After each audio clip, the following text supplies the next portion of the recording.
You don't die in one day. You die slowly. Till Udhana exists, there are tantric processes with which you could revive the body. Their underclothes, they must be burnt. Because otherwise, it becomes a habitation for various kinds of forces.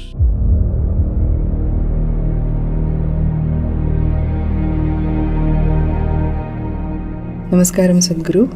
After my father died, I still have several of his clothes. But I know in some traditions, you're not supposed to keep the clothes of the deceased. How should this be handled?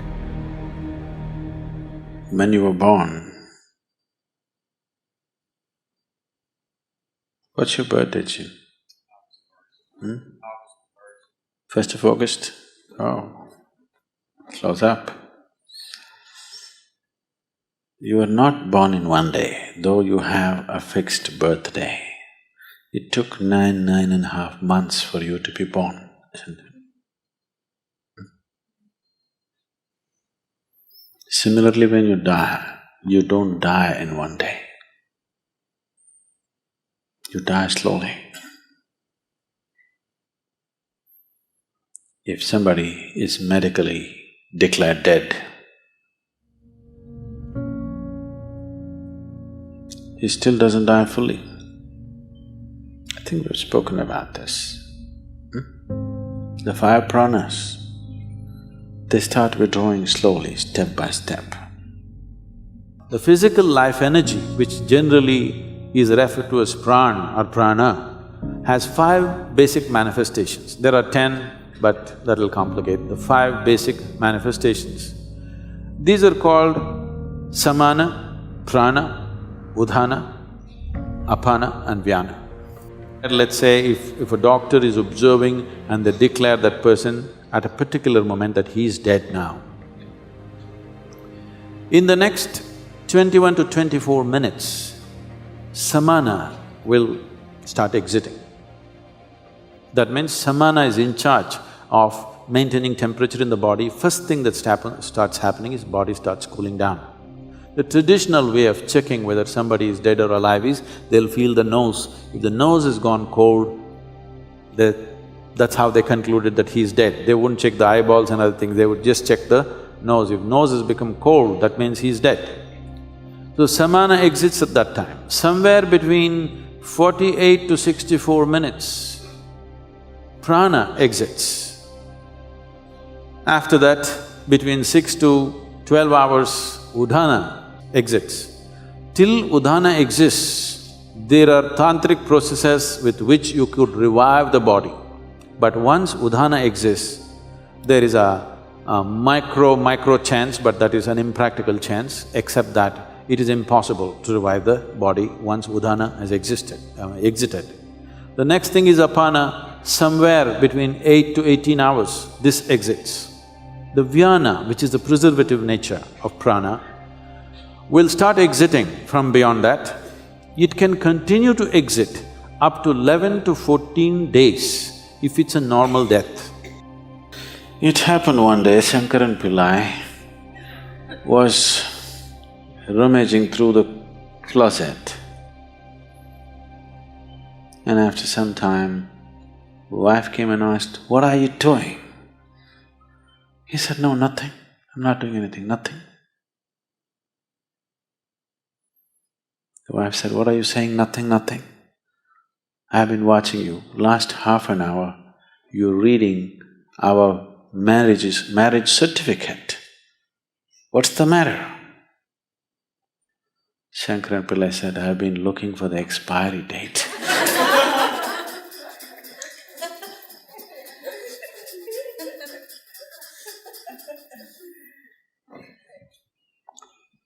So though there may be an expiry date for one's death, one does not die in a day. It's a slow process. In fact, it's happening right now, slowly. By doing yoga, you may be putting up hurdles in the way of death. but not stoppers. Yes? Daily yoga you're doing, putting up some hurdles and slowing it down, but no stopper.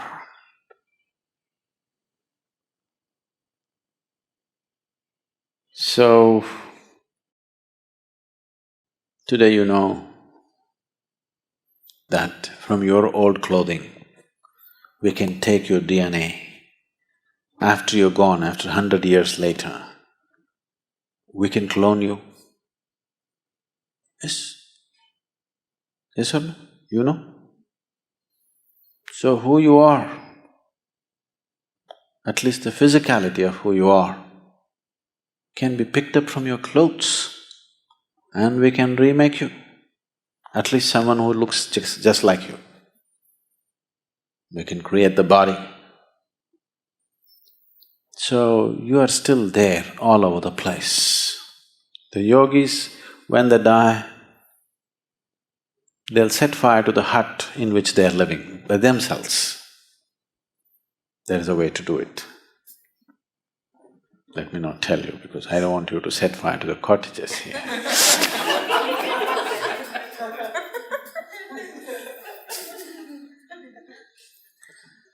So they always set fire to the hut in which they are living because they don't want even a single molecule of DNA to hang around and live, because in some way your physical body is still hanging around.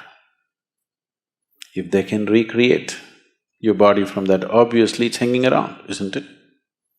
So everything that I have touched, you want to burn. Everything has to be cleared up. It's because of this. This is the one main reason why people want to keep their physical possessions so minimal on the spiritual path. If you enter a sannyasi's room, you will see there'll be 3 pairs of clothes neatly folded and kept, just this thing to drink water, 1 plate to eat food, and just 1 single sheet to sleep upon, and that's it. No one extra item, because he does not want to touch too many things in the world. He wants to keep it to at most minimal, because he knows if he spreads his body all over the place, gathering it and going will be very difficult. That is why he does not form any physical relationships of any kind, because he understands if he leaves his body all over, when the time to gather comes, it's going to be extremely difficult. People who are off your body are unwilling to come with you when you want to go. They won't come. They'll all say, "I love you," but they won't come.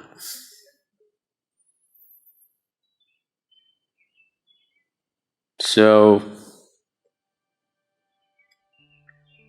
when someone dies, depending upon who he is, accordingly these things must be handled.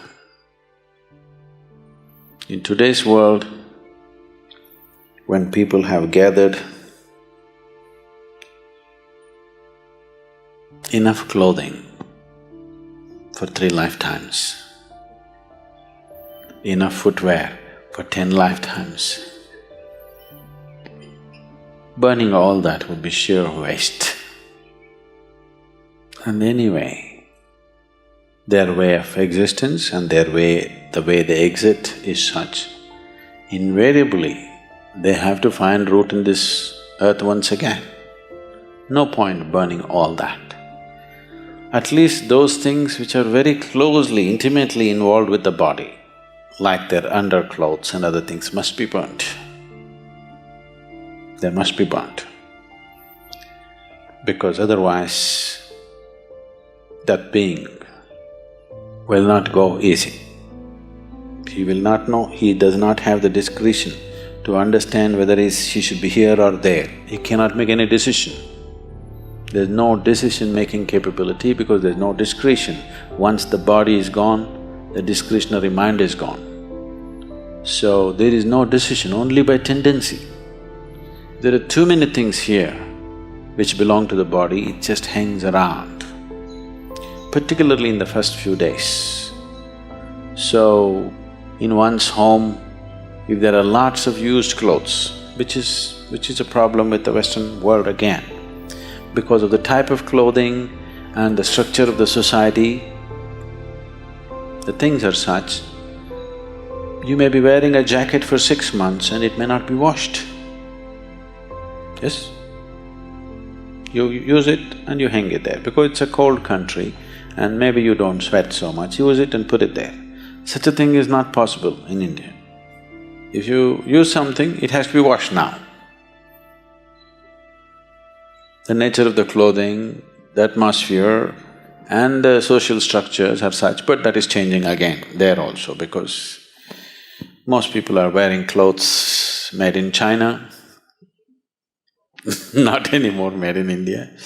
So, the type of clothing they are using, naturally they use it and hang it, they don't use it and wash it.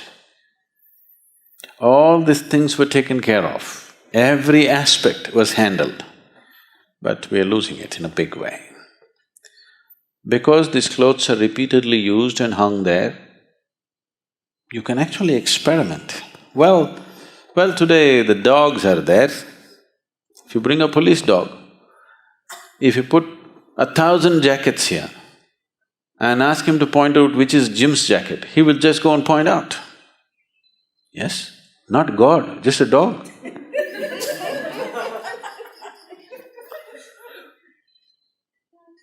So obviously, who you are is hanging there in the jacket in many ways, isn't it? That even a dog can see it. So, once it is like this, when a person has departed and his body is still hanging around in many forms, it becomes a habitation for various kinds of forces. Not only for that person's energies hanging around, for various other kinds of forces. Unoccupied body, your jacket is, in a way, which is not a good way to leave it. So, either they immediately wash it. In India, if they're expensive clothes, they will wash all the clothes. Within the first 10 days or 11 days, they'll wash all the clothes and distribute it to many places, never to one place. You don't take all your clothes and give it to one family. You make sure the jacket goes here, trousers goes there, that goes there, this goes there, so that it gets too spread out to make any significance. Significant presence is not there. Otherwise, all the things which are intimately with the body, just burn it. One of these things must be done. Either you must give it away across the 50 states so that the old man does not remain confused as to where to go, or you must just burn it up.